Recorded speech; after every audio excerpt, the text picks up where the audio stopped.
Here it is, ladies and gentlemen. We're upon us. ALCS Royals versus the Orioles. Try saying that 10 times. Wow. Right? Jeez, who could have thought that coming? Who could have seen that coming? Made some notes, my thoughts about this series. Orioles haven't won a pennant since 1983, and the Royals haven't made it to a series since 1985. Giving them, the Orioles and the Royals, the AL's second and third longest World Series appearance droughts, respectively. Let's look at the starting rotations for both teams. Orioles starters totaled 15 innings and allowed 7 runs in the ALDS. Most of the damage was done during Chen's 3 2/3 outing in Game 2, but the rotation overall line, 5 innings per start with a 4.20 ERA, which wasn't way out of line with what we should expect in the ALCS. Baltimore starters had baseball's 8th lowest regular season strikeout rate, 6th highest walk rate, 2nd lowest ground ball rate, and the 6th highest home run rate, which translated into a 4.18 FIP. That's right, in an FIP, and a 108 FIP. The worst of any playoff team, since the 2006 Cardinals, who were barely 500 at the time. You gotta say that the Orioles' rotation is the relative weakness.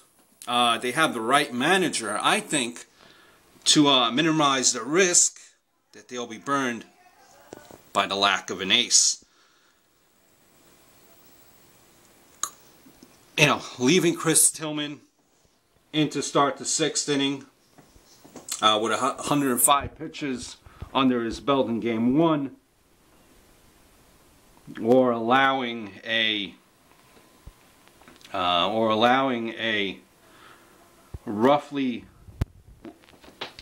league average starter like Chen to work out of trouble after he had already allowed 5 early ones, could consider that managerial malpractice in the best of 5 series. But good managing is not always about making brilliant moves. Often, I think, it's about avoiding obvious errors.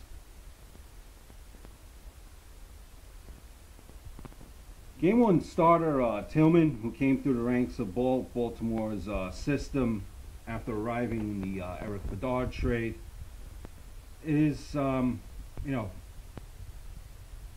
he's among pitchers with at least 300 innings pitched over the past 2 seasons.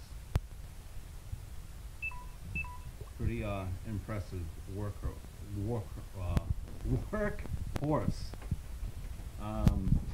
But then you look at the Royals; they will definitely have the rotation edge in any game started by James Shields and Leonardo Ventura, who are slated for Games 1 and Games 2, and we'll be back on full rest for Game 5 and Game 6.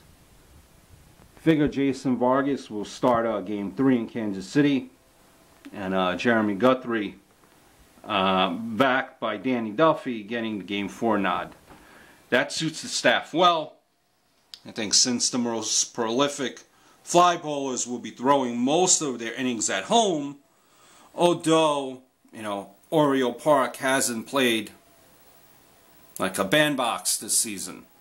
It's historically been more homer friendly than Kauffman Stadium.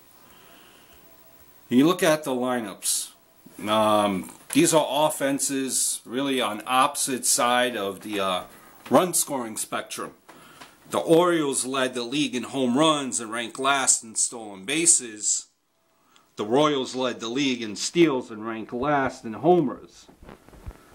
Power, you gotta say, usually tends to trump speed and contact in the long run, and the Orioles' edge revealed itself in the regular season. I've said this to myself time before.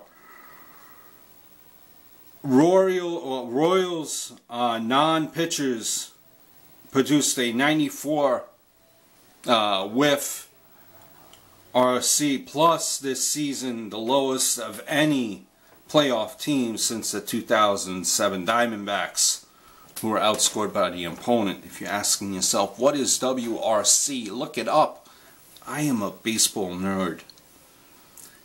And yet, the Royals scored 9 runs in the AL wildcard game and 8 in the ALDS 3-clincher, even though they hadn't topped 7 in regular season games since August 17th. While, their 7 steals in the wildcard game made the Royals speed one of the main storylines before the series with the Angels even began.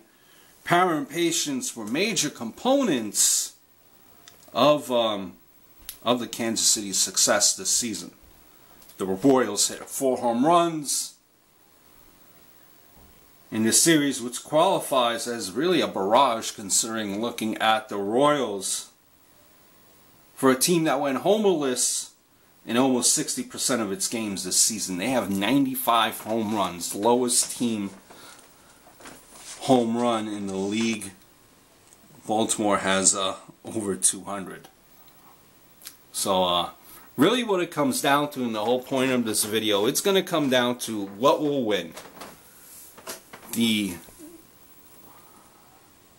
What will edge out? The pitching, which I think Kansas City is better, or is it the lineup, which the Orioles are better? Interesting to see. Going for the Royals. Hope this preview made a little bit of sense in the measuring of the tape. Let me know what your thoughts are. Until next time, adios, over and out.